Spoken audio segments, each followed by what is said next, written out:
Bapak Ibu Dewan Juri yang saya hormati, dan teman-teman yang saya cintai.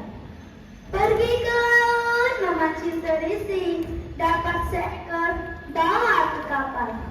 Perkenalkan, nama saya Lian Alesni dari Min 44 Biren, Desa Ramlung, Kecamatan Jepang.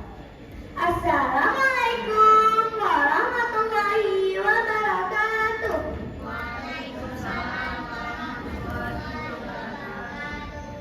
Hari ini Lian akan menceritakan cerita rakyat yang berasal dari Kabupaten Biren yang berjudul Bernama Terakhir di Bater. Cerita ini dipublikasikan oleh Dinas Perpustakaan dan Kearsipan Kabupaten Biren. Alkisah di suatu pelosok desa di pedalaman Juli, hiduplah sepasang suami istri bahagia.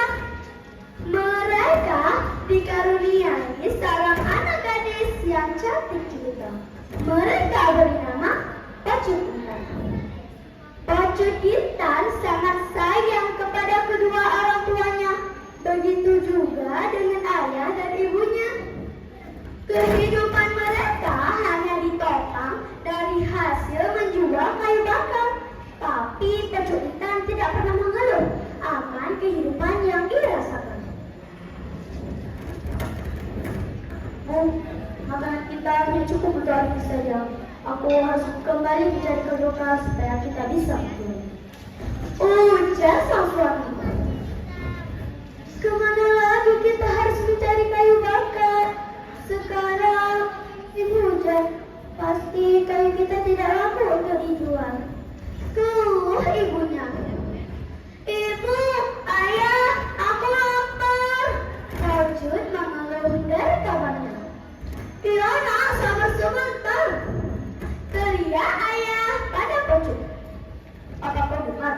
Apa kita harus menunggu makanan kita habis? Ujar sang suami kepada sang istri. Akhirnya diputuskan besok mereka akan mencari kayu bakar sama-sama. Mereka tidak rela meninggalkan Pacut tinggal sendirian. Ayah, bagaimana ini? Kita sudah berjalan selama 2 hari, tapi hujan masih turun dengan lebatnya. Belum ada satu potong kayu pun yang kita bawa pulang. Sedangkan sahur makanan kita hanya tinggal sedikit lagi. Keluh Pacut kepada orang tuanya. Hari semakin gelap, tapi belum ada tanda-tanda hujan akan turun. Ibu, ayah, di sana ada batu besar. Kita bisa berteduh di bawahnya. Teriak Pacut sambil menunjukkan sebuah batu besar di sebuah gundukan. Mereka bersyukur akhirnya menemukan tempat berteduh untuk malam ini bisa berlindung dari rintiknya hujan dan hembusan angin. Duduk, seorang petir saling bersahutan. Dalam mimpinya, Pacut didatangi oleh seorang kakek berjubah bersorban putih dengan jenggot berulur panjang.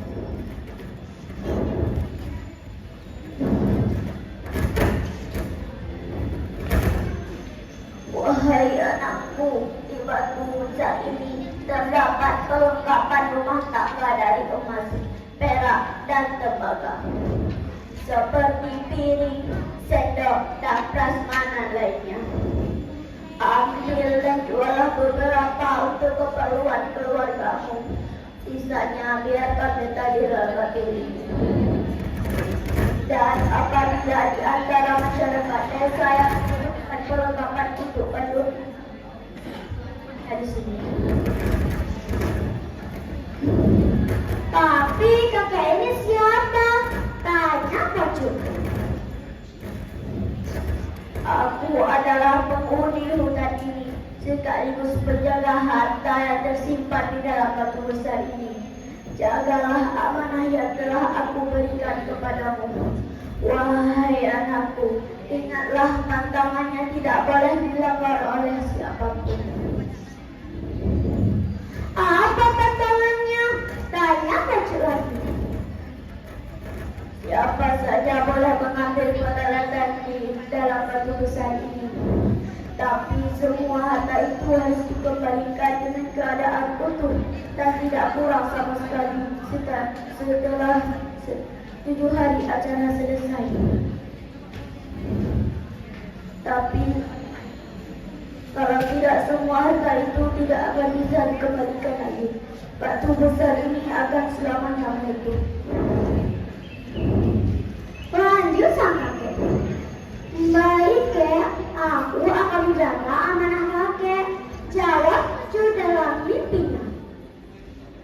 Hujan sudah mulai reda. Beberapa suara burung dan binatang lainnya mulai berlomba untuk membangunkan penghuni hutan Jawa itu. Berita tentang kepulangan keluarga Pocun ternyata telah menyebar dari mulut ke mulut. Setiap hari ada saja warga yang datang ke rumah mereka untuk mendengar cerita penemuan harta di tengah hutan. Kepada setiap warga yang datang, Pocun menceritakan bagaimana ia bisa mendapatkan itu semua. Pocun, apakah kami bisa mendapatkan barang itu untuk acara tahunan orang tua kami? Tanya salah satu warga. Boleh juga, tapi barangnya sebelum 7 hari harus dikembalikan. Jawab Pocun. Apakah kamu boleh meminjamnya juga? Kalau tidak dikembalikan, bagaimana Pocun? Lanjut seorang warga.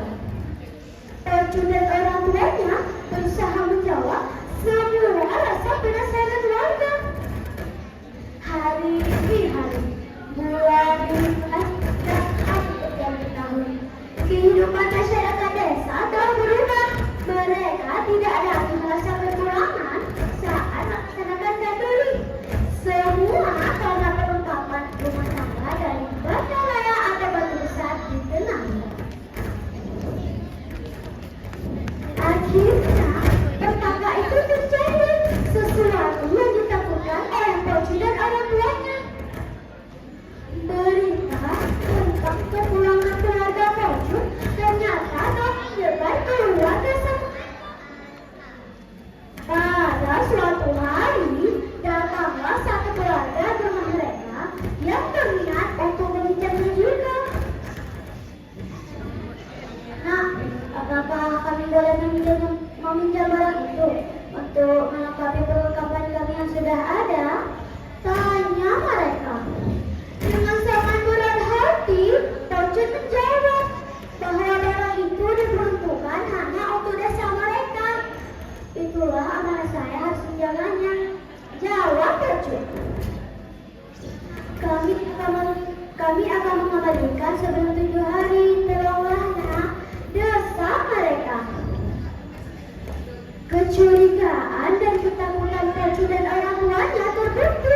Memasuki hari ke-6, keluarga itu belum juga datang. Ibu, ayah, bagaimana ini? Aku telah melanggar amanah dari kakek. Jawab Pocun sambil menangis dan ketakutan. Kita tunggu sampai besok, anakku. Jawab ibu. Ya dong, siapa tahu besok mereka datang. Lanjut ayahnya berusaha menenangkan anak gadisnya yang mulai ketakutan sambil menangis dan memeluk ibunya. Kakek apa bandaraya malamnya kembali mendatangi Pocun dalam mimpinya.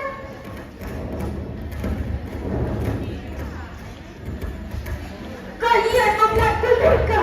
Kalian tidak bertanggung jawab atas apa yang telah aku amanahkan. Oleh karena itu, aku akan menutup segala yang berhubungan dengan apa yang telah aku amanahkan. Jawab kakek dengan penuh amarah. Keesokan harinya, Pocun coba menelusuri tempat asal mula batu itu ditemukan.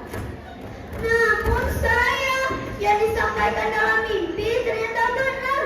Dengan rasa sedih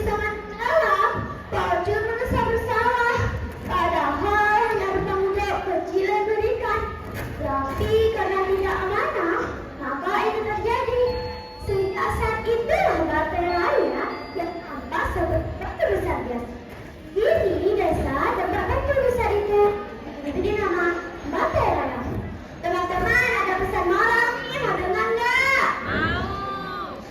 Dari cerita ini dapat kita ambil intisari bahwa tanggung jawab adalah sifat terpuji yang berasal dari diri. Meskipun ditekankan pada kita, ingatlah bahwa hal itu memiliki amanah juga. Sifat kecil yang membuat perubahan besar kelak. Sang balik literasi itu baca namanya. Sangat literasi. Mari kita akan membaca. Kabupaten Badan masyarakatnya beriman, kemana-mana membawa tasbih. Cerita pernama terakhir baterai cukup sekian atas perhatian. Terima kasih. Assalamualaikum warahmatullahi wabarakatuh.